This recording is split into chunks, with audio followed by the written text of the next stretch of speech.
2, 3.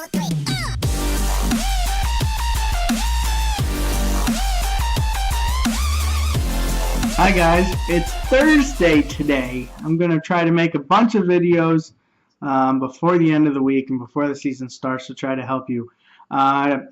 If you're paying attention at all, MLS.com put out season previews for all of the teams in the entire league. And I've been, looking over them, and I already made some of my videos with information from another website, and things aren't quite matching up. In the areas where things probably aren't matching up, it's probably areas where you wouldn't pick up that person anyway, especially if there's a 50-50 chance of that guy playing or that guy playing, or we just don't know. It's just not smart to gamble. Especially, well, I guess you can. It's not like it costs anything to play MLS Fantasy. So gamble all you want. It's free, and you could still win prizes. Anyway, so we're going to try to make some videos. We're going to start off today with Montreal, the Montreal Impact. Pretty excited about their team. That's another team I like. Again, something about Canada. Just love it. So as we always do, we're going... Oh, by the way, I'm also using another mic.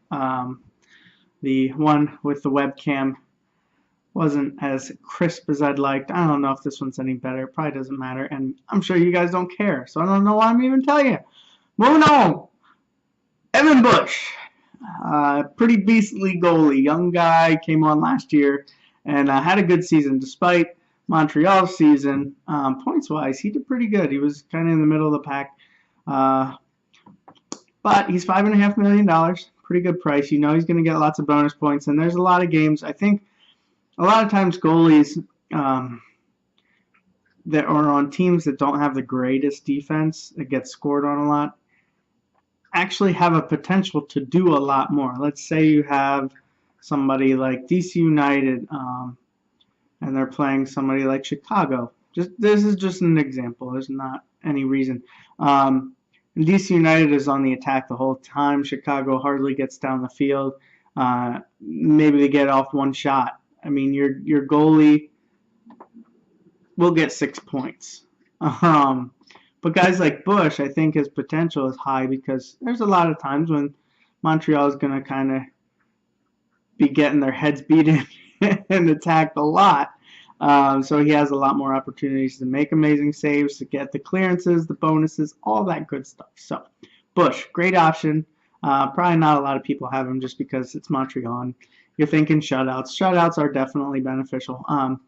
But he's still a good option. Definitely a good option. So if you want to be different, yeah, you could do worse. We'll say that.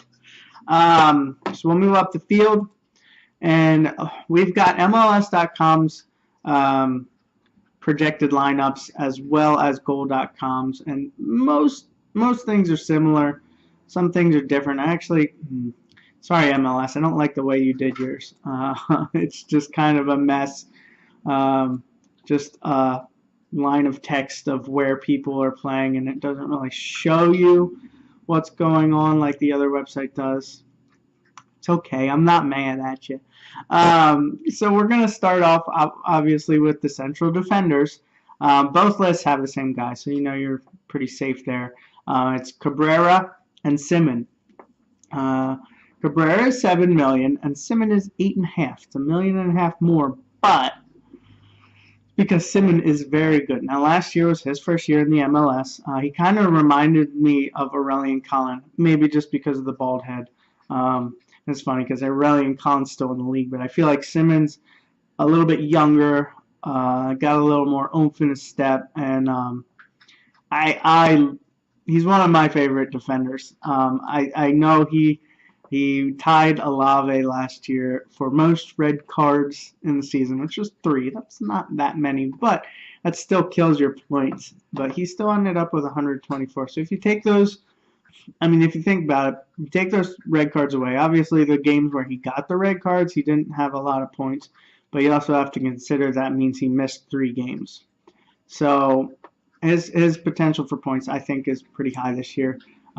Pretty much similar backline to last year, so they're gelling a little bit more, and they've made some changes in their midfield that might help them not be under the gun the whole game. So Cabrera, he played a little bit last year. not familiar with him too much.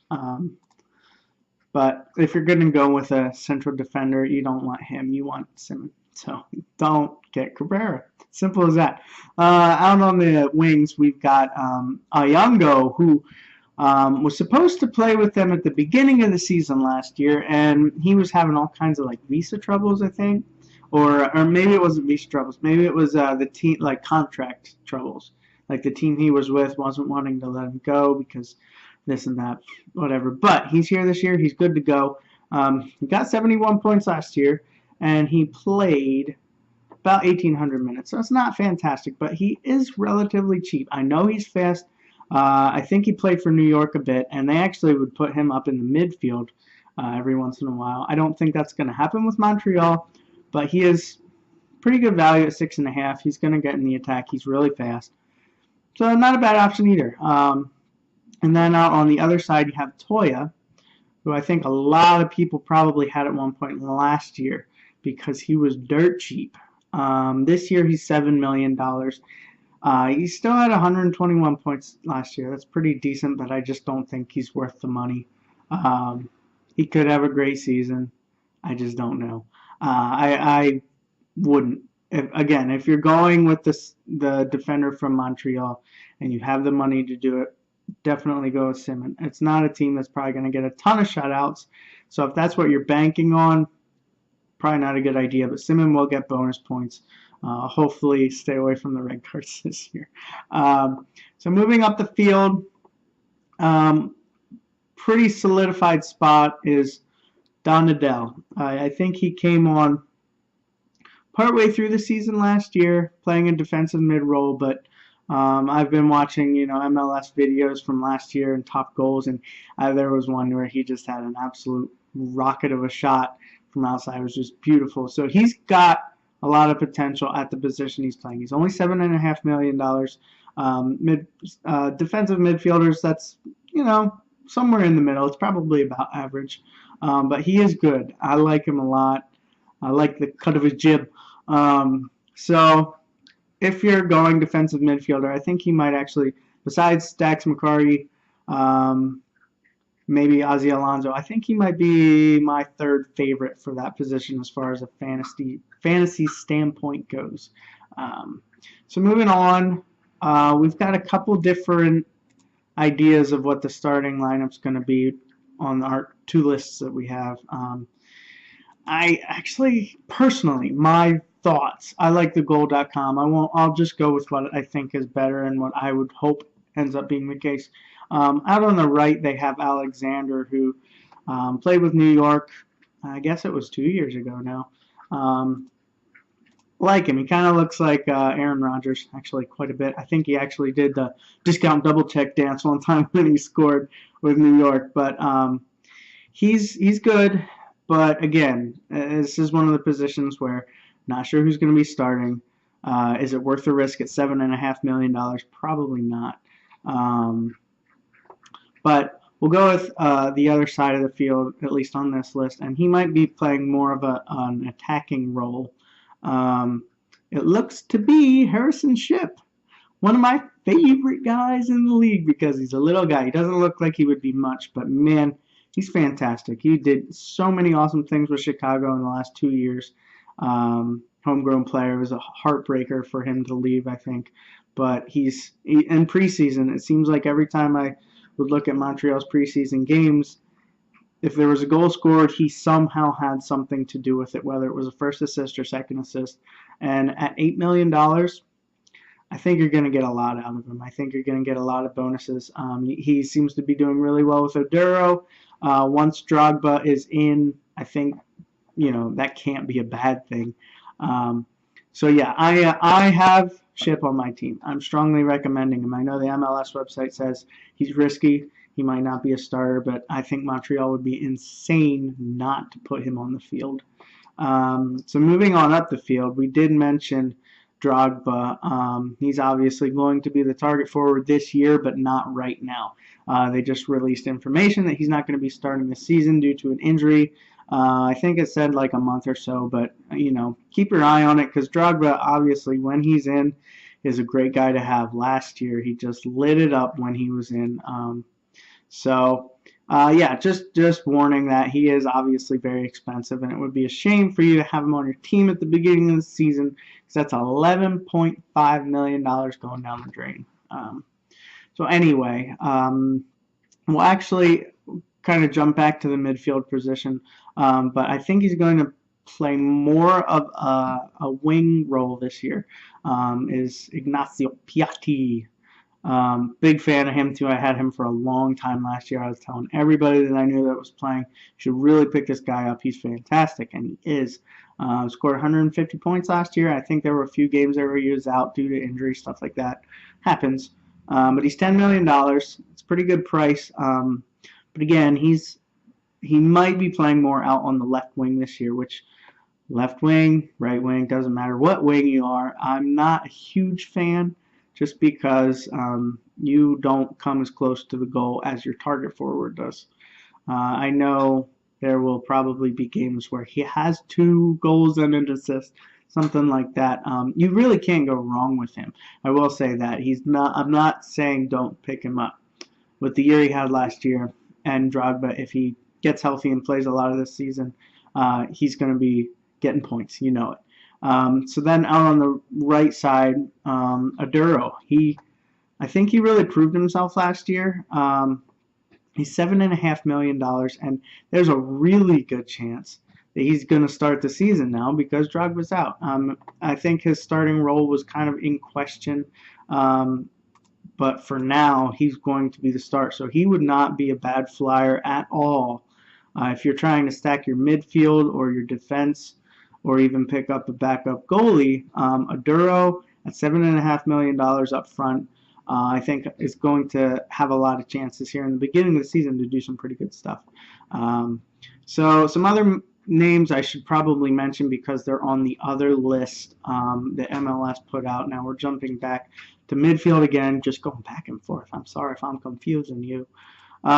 We have Callum Malice, who played a good amount last year. He was one guy that came in, came out. You know, he didn't consistently start. $7 million. I think he plays more of a defensive role, kind of like Donadell. Not recommended at all, but I want to mention them to you just in case they do end up being starters. And then there's another guy who I don't know what his deal is. His name is Johan Venegas.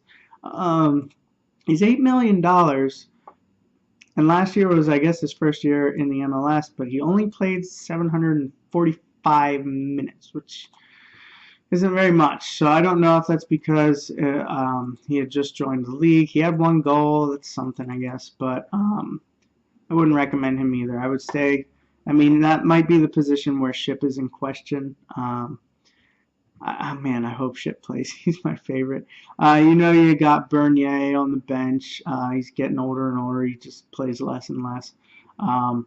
But yeah, so we'll go, you know, with the top 3 like we always do.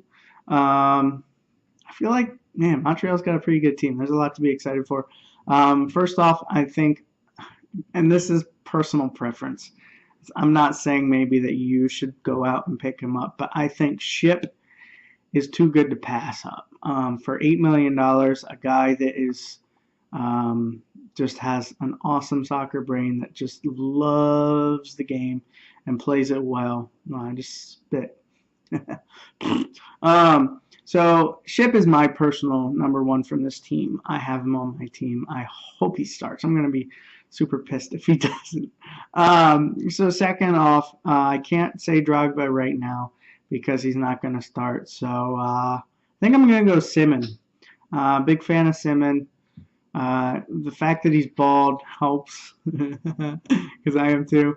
And he's just a solid defender. And maybe if Montreal gets their act together a little bit at the beginning of the season here this year and keeps the ball out of the net, he could be one of the top scoring defenders for sure, without a doubt. And 8.5, pretty expensive, but I think it'll be worth it. I'm hoping so. And then lastly, we're going to go with Bush. I think he's a great goalie. He's young, and he has a lot of athleticism. He can reach. He can get out when he needs to. And yeah, he's been with the team a whole year now. This is his second, and I think he'll just I really think he'll be a good option at some point in this year. You probably won't start the season with him, but once double games start coming around, he might be a really good option. So that is the Montreal Impact. On to the next video.